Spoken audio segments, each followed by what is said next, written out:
नमस्कार दोस्तों, स्वागत है आपका आगामी इस चैनल पर।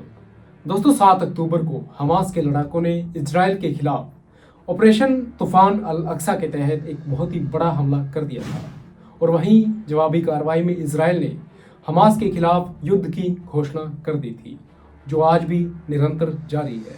आइए आज के इस सेशन में इस युद्ध की ऐतिहासिक पृष्ठभूमि को जानने की कोशिश करते हैं। दोस्तों ऑपरेशन तूफान अल अक्सा यहूदियों के पवित्र दिन सप्ताह के दिन शुरू किया गया था। यह दिन यहूदियों के लिए अवकाश और उपासना का दिन होता है। हमास ने मात्र 20 मिनट में लगभग 5000 रॉकेट दागे। इससे इजराइल की आयरन डोम नामक रक्षा प्रणाली पूरी तरह से क्षतिग्रस्त हो गई। हवाई हमलों से बचने के लिए इजराइल ने 2011 में आयरन डोम का विकास किया था। यह शॉर्ट रेंज की वायु रक्षा प्रणाली है। आयरन डोम इजराइल की सबसे उन्नत व कम दूरी की तथा जमीन से हवा में मार करने वाली वायु रक्षा प्रणाली है।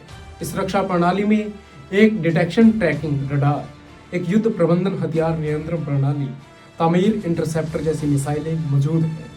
यह आयरन डोम लगभग 70 किलोमीटर की दूरी से मानव रहित व अनेक मिसाइलों को नष्ट कर देती है। इजराइल ने अपने ऊपर हुए हमले के जवाब में गाजा पट्टी में हमास के लड़ाकों के खिलाफ ऑपरेशन आयरन स्वॉर्ड्स शुरू किया है और वहीं भारत ने इस युद्ध के चलते इजराइल में फंसे अपने भारतीयों को बाहर निकालने के लिए ऑपरेशन अजय संचालित किया है। आइए जानते हैं हमास के बारे में। हमास या इस्लामिक रेजिस्टेंट मूवमेंट की स्थापना 1987 में हुई थी।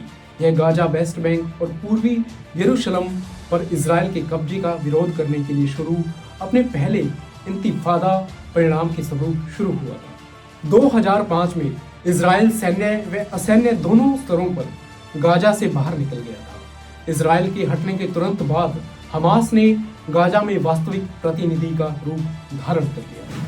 इजराइल हमास को मान्यता नहीं देता। यह संगठन इजराइल के खिलाफ सशस्त्र प्रतिरोध और इजराइल के स्थान पर इस्लामी फिलिस्तीनी राष्ट्र के निर्माण के लिए प्रतिबद्ध है। दोस्तों संयुक्त राज्य अमेरिका, यूरोपीय संघ, इजराइल और कई अनेक देश भी इस संगठन को, हमास को एक आतंकवादी संगठन घोषित कर रखा है। वर्तमान में जारी युद्ध के मूल कारण लगभग 75 साल पहले इजराइल राष्ट्र की स्थापना से पहले मौजूद है। दोस्तों आपको बता दें कि वर्तमान में जहां इजराइल राष्ट्र की स्थापना हो चुकी है, वहीं कहीं किसी दिन फिलिस्तीनी उसी भूमि को अपनी मातृभूमि माना करते थे। फिलिस्तीनी यानी कि अरब और इजरायली यानी कि यहूदी समान रूप से जॉर्डन नदी व भूमध्य सागर के बीच के क्षेत्र पर अपना अपना दावा करते थे। इस संघर्ष का केंद्र बिंदु यरूशलेम शहर है।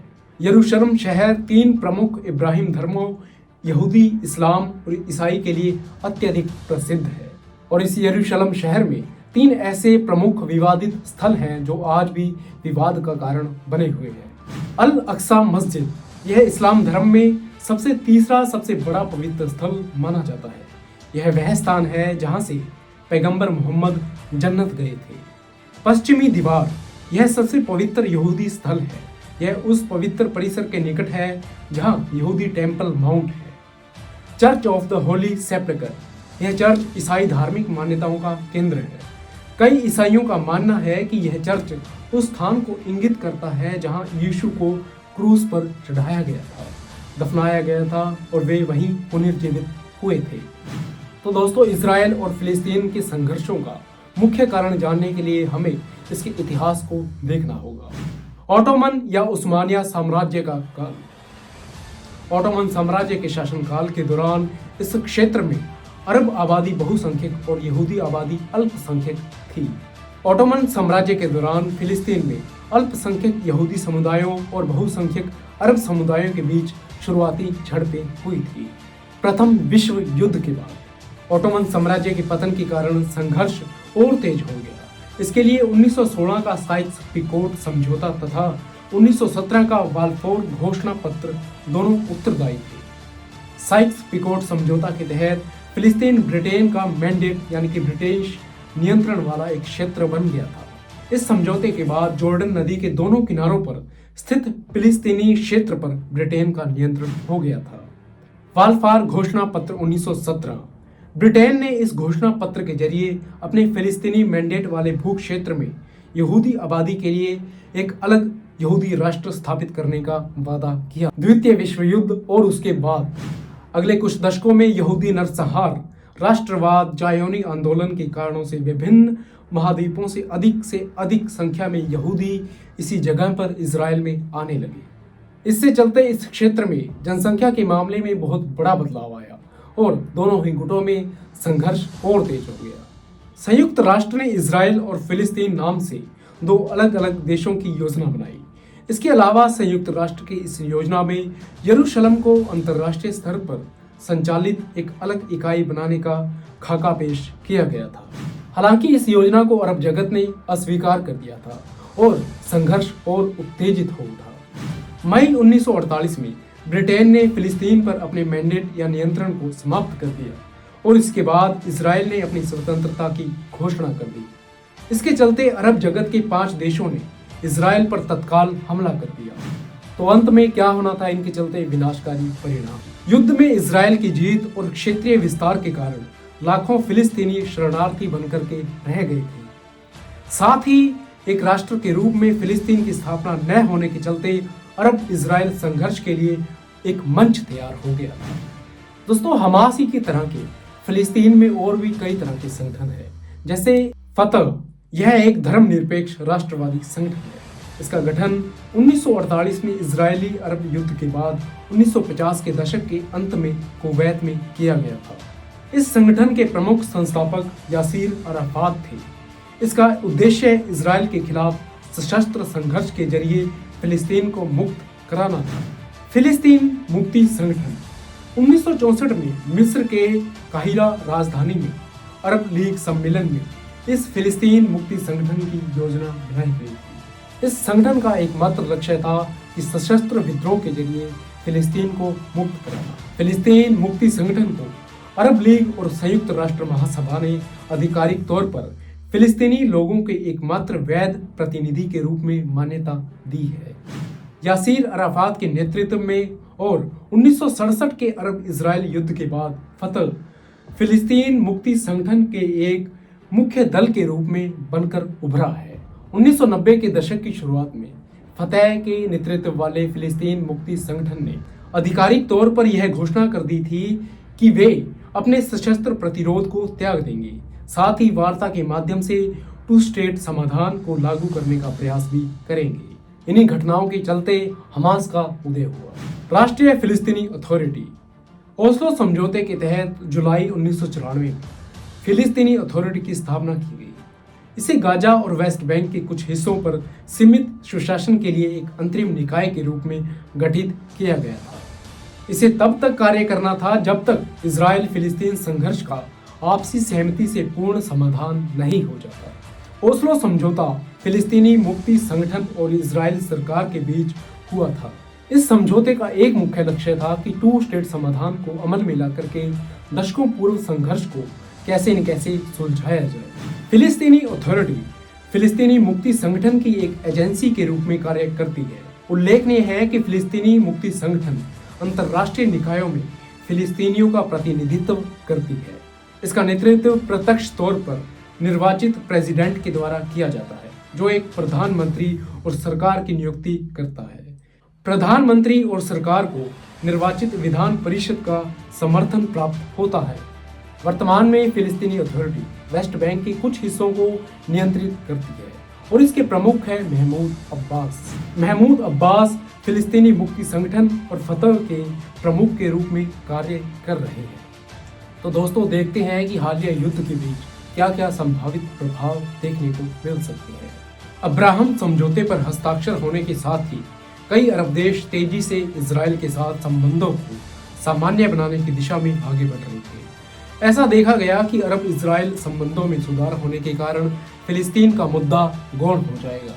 लेकिन हालिया संघर्षों ने यह साबित कर दिया है कि फिलिस्तीन के मुद्दे का अत्यंत तेज गति से समाधान करना होगा।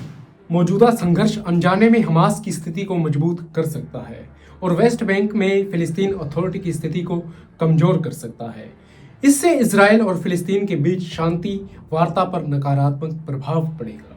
2005 में इजरायलियों ने एक डिसएंगेजमेंट प्लान के अनुसार स्वेच्छा से गाजा छोड़ने का फैसला किया था।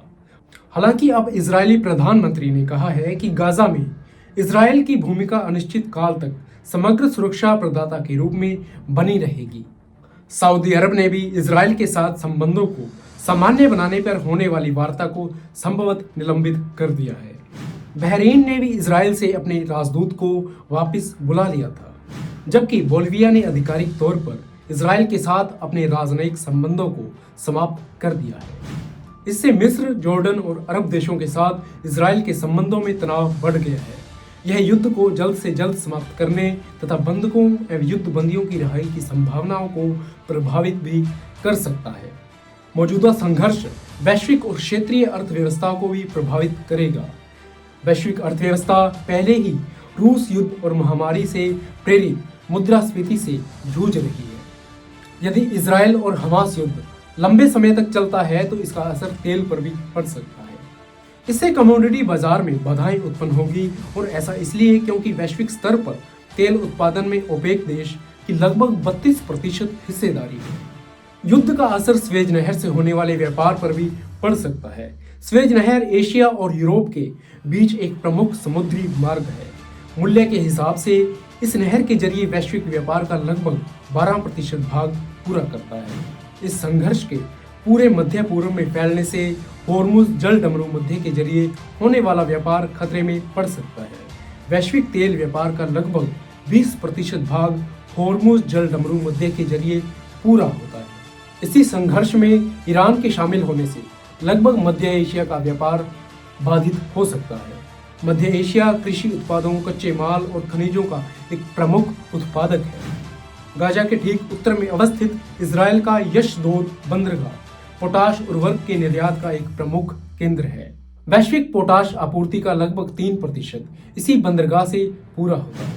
युद्ध के प्रसार से गरीब देशों में खाद्य असुरक्षा बढ़ सकती है। ऐसा इसलिए क्योंकि पोटाश फसलों की वृद्धि के लिए बहुत ही महत्वपूर्ण उर्वरक है।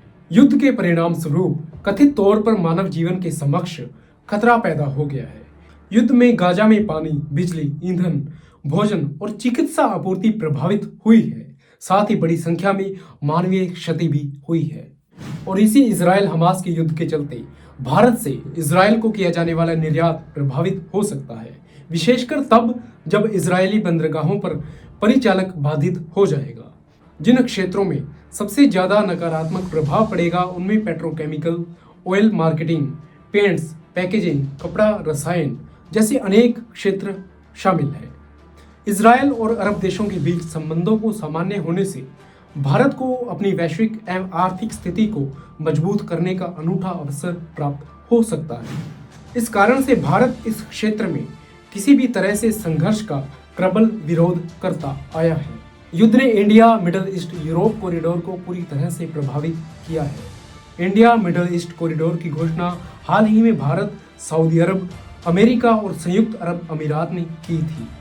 इस गलियारे का उद्देश्य भारत, संयुक्त अरब अमीरात, सऊदी अरब, जॉर्डन, इजरायल और यूरोप के वाणिज्य के बीच ऊर्जा एवं डेटा के आवागमन को सुविधाजनक बनाना था।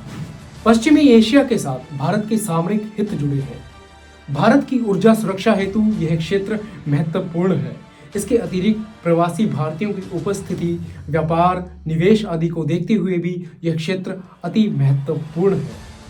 इसी आधार पर भारत 2 स्टेट समाधान का समर्थन भी करता आया है। आरंभ में भारत ने संयुक्त राष्ट्र में फिलिस्तीन के विभाजन की योजना और इजरायल के प्रवेश के खिलाफ मतदान किया था। भारत ने 1950 में औपचारिक रूप से इजरायल को मान्यता दे दी थी और 1992 में उसके साथ पूर्ण राजनयिक संबंध स्थापित कर लिए थे। 2017 से भारत इजरायल और फिलिस्तीन दोनों के मामले में डी-हाइफनेशन नीति का पालन कर रहा है। इस नीति के तहत भारत ने इजरायल और फिलिस्तीन दोनों के साथ अलग अलग स्वतंत्र रूप से संबंध स्थापित किए हैं।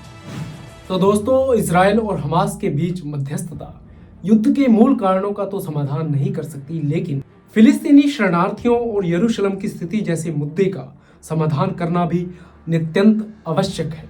इजरायल और हमास के बीच शांति दोनों पक्षों की वार्ता में शामिल होने की इच्छा और बदलते क्षेत्रीय परिदृश्य के साथ अंतर्राष्ट्रीय स्तर पर नेतृत्वकर्ता की भूमिका पर भी निर्भर करती है। धन्यवाद।